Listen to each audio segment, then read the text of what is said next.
You could say that I was really nervous, but you can't call me mad. You see, my nervousness had a purpose. It's like a disease in front of its power. I was worthless, but my body became a machine. My hearing was perfect.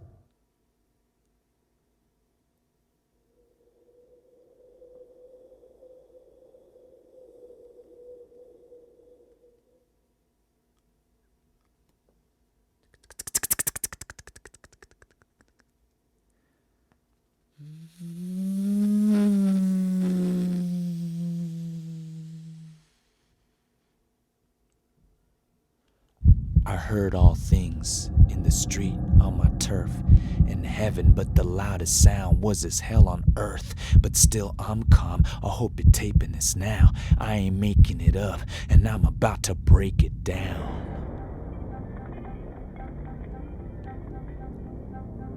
Now I don't know how it started, but once it did, it was over. I think it was his eye. He had the eye of a vulture, pale blue, cold and chillin'. I realized to get rid of his eye, all I had to do was kill him.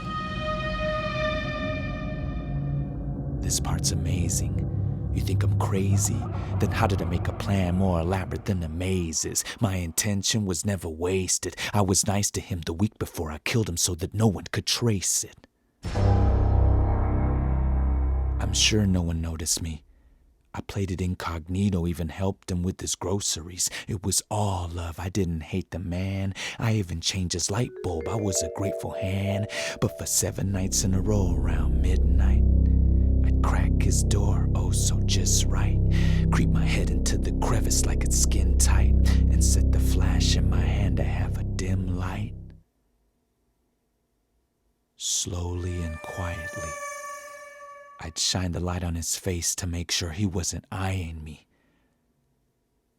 But every night, my intentions froze. You see, I couldn't do the deed because his eye was always closed. But on the 8th night, my story takes a curve. I was getting impatient. I had the itch that makes you burn. What's worse, the old man wasn't even concerned. Then all of a sudden, in his bed, I heard him turn.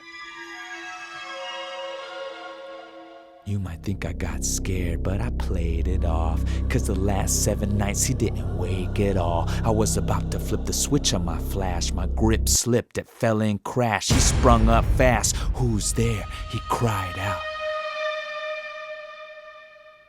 The fear made my eyes water, but I stood still till they dried out.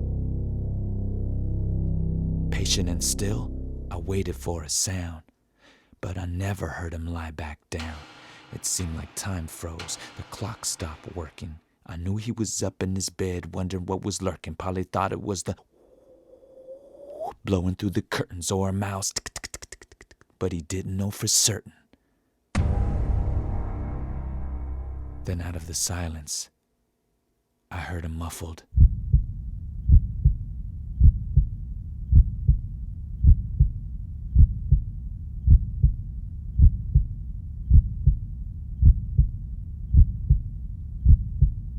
that was beating with violence. No, I'm not mad. I said that right from the start. But I knew the sound well. It was the old man's heart.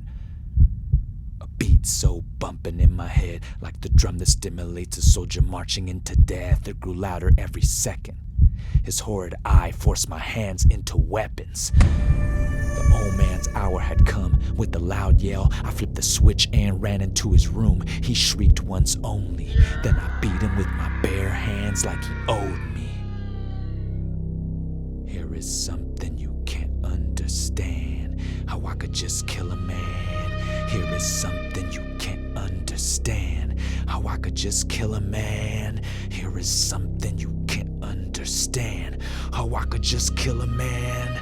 Here is something you can't understand. It's gonna be a long time before I'm finished. I stared, chuckled, and hit him with bare knuckles for 9 minutes. He was begging for his life. Oh God, protect protect me. I'm screaming in his face, but your eye won't let me. His life didn't matter at all, at least not that I recall. Cracked his ribs and shattered his jaw. You might think assault and battery's wrong, but not when my battery's on. I had to be strong. I dragged him across the floor. Dude looked medieval, like I quartered him and crossed him raw. I got no cause to pause the shock and awe. So while he craws and claws, I can't stop at all. He was mumbling at the floorboards that he tore at. So I hushed his poor ass and crushed his thorax. Now this old man's lonelier than a weeping willow. There'll be no weeping widow when his blood is seeped in pillow.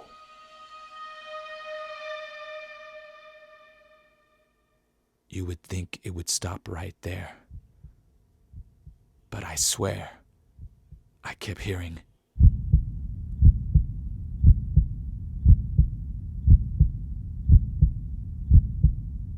In my head like a nightmare. After a minute it ceased.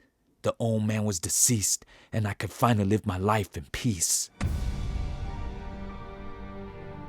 Now his eye would never bother me. Think I did it sloppily? Get off of me, I disposed the body properly. I was a genius honestly, chopped it promptly but awkwardly so they could never do an autopsy. I'm too smart to be crazy anymore. I dug up some planks and put them underneath the living room floor. Cleaned it up like I settled the score. Made it look exactly the way that it looked before. By the time the deed was done, it was 4. And the last thing I expected was a on my door. Oh, I answered the door, and what do I see? I got 3 po-po staring back at me. No, I didn't let him faze me. I stayed calm and let him in. I played the scene perfectly, like an acting veteran. They said the neighbors complained of a midnight yell. I said it was me screaming in a dreamlike spell. Told them I was house sitting, searched the premises well, and they did until their suspicions were quelled. My plot was so complete. We walked to the spot where he was under our feet. I told them, have a seat.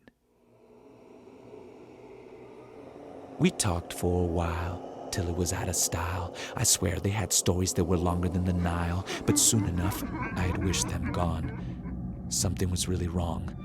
This was taking too long. I felt impatient in my chair, but I couldn't react. I felt an itch behind my ear, but I couldn't scratch. My ears started to ring, my head began to hurt. Just keeping my eyes focused was way too much work. I thought my hearing was beginning to stall, 'cause the sound started to change. It wasn't ringing at all.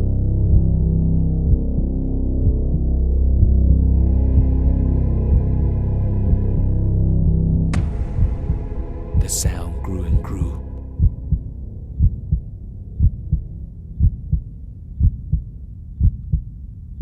I tried to battle it with my voice through and through. It was so loud I thought the cops heard it too. No longer could I fake it. I couldn't take it. I slammed my fists on the planks till they started breaking. The sound wouldn't stop. Louder than in the dark. Louder than heavy metal artillery sparks. So loud it could tear the city apart. I pulled back the planks. It was the beating of his hideous heart.